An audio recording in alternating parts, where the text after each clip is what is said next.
बिस्मिल्लाहिर्रहमानिर्रहीम अस्सलाम वालेकुम। जो हमने असिस्टेंट एसपीएससी बीपीएस 16 की प्रिपरेशन की एक सीरीज़ स्टार्ट की है, उसमें आज जर्नल साइंस या एवरीडे साइंस का लेक्चर नंबर 2 है। आप सब ने जो है लेक्चर नंबर 1 हर सब्जेक्ट के देख लिए होंगे। सबसे अच्छा रिस्पांस जो है हमें जर्नल साइंस पे आ रहा है। इट मीन्स लोग चाहते हैं कि वो अच्छे तरीके से जर्नल साइंस को समझें भी, पढ़ें भी और पेपर में टैकल भी कर पाएँ। तो ये वीडियो आपके लिए बहुत ही इंपॉर्टेंट है, खुद भी देखें, संगत को भी दिखाएँ। तो चलिए आज का इंपॉर्टेंट लेक्चर स्टार्ट करते हैं।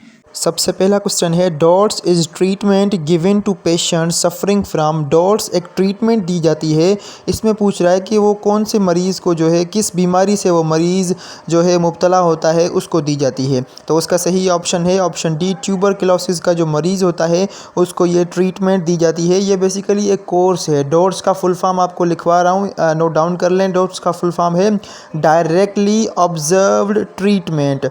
ठीक है, डायरेक्टली ऑब्जर्व ट्रीटमेंट। ये कोर्स किया जाता है ट्यूबरकुलोसिस के लिए, जिसको आप अपनी ज़बान में टीबी बुलाते हैं। एक सवाल आपसे पूछ सकते हैं कि ट्यूबरकुलोसिस बैक्टीरियल डिजीज़ है या वायरल डिजीज़ है, मतलब वायरस की वजह से होती है या बैक्टीरिया की वजह से होती है।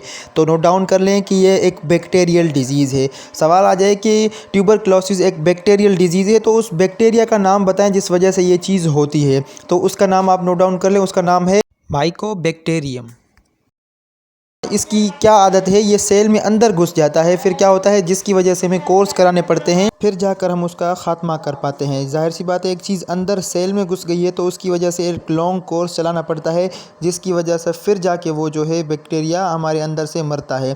एक और सवाल, एड्स, हेपाटाइटिस और पोलियो, ये तीनों डिजीज़ जो ए बी सी ऑप्शन में लिखी हुई, ये तीनों जो है वायरल डिजीज़ हैं, जो कि वायरस की वजह से होती हैं। ट्यूबरकुलोसिस टीबी जो है वो एक बैक्टीरियल डिजीज़ है।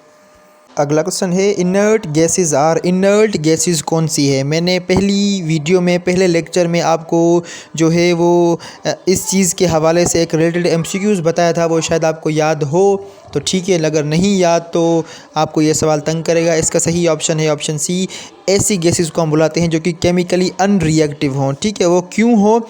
इनर्ट गैसेस को हम और क्या बुलाते हैं? Noble gases. अब ये केमिकली अनरिएक्टिव क्यों होती हैं, ये दूसरों के साथ रिएक्ट क्यों नहीं करती? क्योंकि इनका जो वैलेंस शेल होता है उसमें इलेक्ट्रॉन कंप्लीट होते हैं।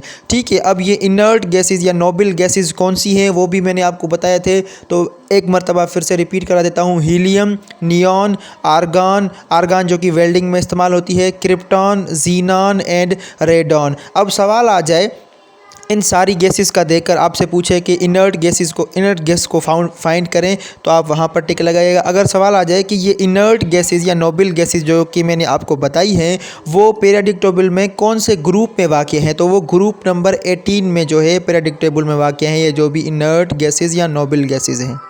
अगला क्वेश्चन है galvanometer is use to measure. अब ये एक इंस्ट्रूमेंट का नाम बता रहा है कि इस चीज़ से हम कौन सी चीज़ को मैयर करते हैं, कौन सी चीज़ की पैमाइश करते हैं, उसकी इंटेंसिटी का अंदाज़ा लगाते हैं, गैल्वेनोमीटर। ठीक है, तो उसका सही ऑप्शन है ऑप्शन बी, इलेक्ट्रिक करंट जो है उसको हम मैयर करते हैं गैल्वेनोमीटर। अब सवाल यहाँ पर आ जाता है कि एक है गैल्वेनोमीटर जिससे हम इलेक्ट्रिक करंट जो है वो मैयर करते हैं, दूसरा होता है अमीटर।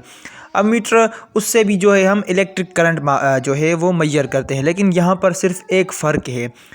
अमीटर में जब हम करंट को मैयर करते हैं वो सिर्फ हमें करंट का बताता है। ठीक है, करंट का बताता है, आपको पता होना चाहिए करंट का यूनिट क्या है, एम्पेयर। अब यहाँ पर सवाल आ जाता है, तो गैल्वेनोमीटर भी हमें इलेक्ट्रिक करंट बताता है, तो ये कौन सी रॉकेट साइंस है? तो गैल्वेनोमीटर के तरीके से जब हम जो है इलेक्ट्रिसिटी को मैयर करते हैं तो वो हमें इलेक्ट्रिक करंट के साथ साथ उसका डायरेक्शन भी बताता है। ठीक है, एक तो उसकी इंटेंसिटी बताता है, दूसरा उसका डायरेक्शन भी बताता है, तरफ भी बताता है। ठीक है, अगला क्वेश्चन है what is the main purpose of white blood sales. White blood cells का मेन पर्पस क्या है, या WBC आपको दे देगा। ठीक है, तो उसका सही ऑप्शन है option B, to combat infection. White blood cells का काम क्या होता है? जो भी इन्फेक्शंस होते हैं, जो भी जरासीम होते हैं जो कि बाहर से हमारे जिस्म में अंदर दाखिल होते हैं। ठीक है, अब एक प्रोसेस समझिएगा, एक्स्ट्रा इन्फॉर्मेशन है उसको समझिएगा। जब भी कोई जरासीम बाहर से हमारे जिस्म में दाखिल होता है उसको हम क्या बोलते हैं, एंटीजन बोलते हैं हम उसको, ठीक है।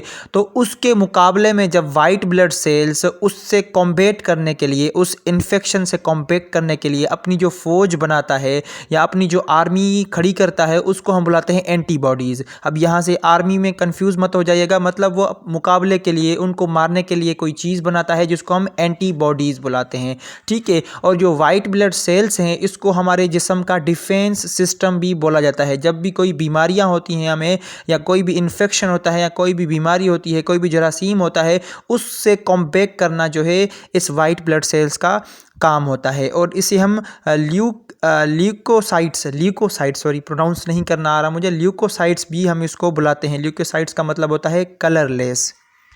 अगला क्वेश्चन है, sun appears red in colour at sunrise and sunset due to. अब यहाँ पर रियल लाइफ का सवाल आ गया कि जो सूरज हमारे यहाँ राइज होता है, मतलब कि जब सूरज तुलू होता है या सूरज गुरूब होता है, तो उस वक्त हमें रेडिश कलर का क्यों नज़र आता है, या वहाँ पर हमें रेड कलर की रोशनी क्यों नज़र आती है, ठीक है। ये बड़ा ही इंटरेस्टिंग सवाल है। तो उसका सही ऑप्शन है option D, that all other colours scatter away except red.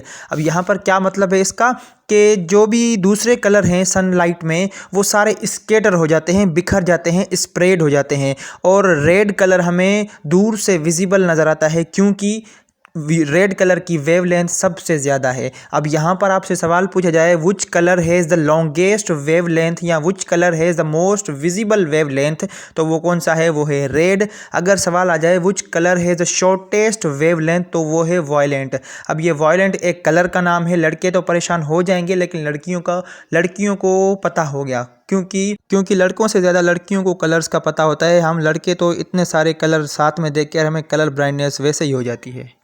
अगला क्वेश्चन है, deficiency of vitamin D results in. अब ये जितने भी डिफिशिएंसीज के सवाल हैं, विटामिन के सवाल हैं, इंस्ट्रूमेंट्स के सवाल हैं, या डिस्कवरीज़ के सवाल हैं, ये क्या करेंगे हम, जब इस सीरीज़ को कंटिन्यू करते जाएंगे, फिर क्या करेंगे, एक अलग से डेडिकेटेड लेक्चर बनाएंगे। एक लेक्चर होगा डिफिशिएंसी पर, एक लेक्चर होगा विटामिन्स पर, एक लेक्चर होगा इंस्ट्रूमेंट्स पर, एक लेक्चर होगा डिजीज़ पर, एक लेक्चर होगा जो भी हमारी डिस्कवरीज़ या इन्वेंशंस हुई हैं, ठीक है। क्योंकि ये सवाल बहुत सारे लोगों को तंग करते हैं। खैर, इस क्वेश्चन का सही ऑप्शन है ऑप्शन सी, रिकेट्स की बीमारी होती है, मतलब विटामिन डी जो कि हमें सनलाइट से मिलता है। ये सवाल भी याद रखें कि विटामिन डी हमें कहाँ से मिलता है, सनलाइट से मिलता है। ये इसकी कमी होने की वजह से हमें कौन सी बीमारी हो सकती है, रिकेट्स हो सकते हैं, मतलब कि बोन्स की बीमारी हो सकती है। हमारे बोन्स जो है वो कमज़ोर पड़ सकते हैं। दूसरा जो लिखा हुआ है नाइट ब्लाइंडनेस हमें कब होती है, जब हमारे जिस्म में विटामिन ए की कमी होती है, ठीक है। तो आज यहीं पर हम जो है स्टॉप लेते हैं। तो अगर वीडियो आपको पसंद आई हो तो वीडियो को लाइक कर दें। अगर वीडियो आपको समझ में भी आई हो, आपके लिए फ़ायदेमंद भी साबित हो, तो अपनी संगत के साथ, अपने दोस्तों के साथ, अपने प्यारों के साथ शेयर करें, ताकि वो भी इस चीज़ से फ़ायदा उठाएं। तो चलिए मिलते हैं अगली वीडियो में, तब तक के लिए अपना बहुत सारा ख्याल रखिए, मुझे दुआओं में याद रखिए। अल्लाह हाफिज़।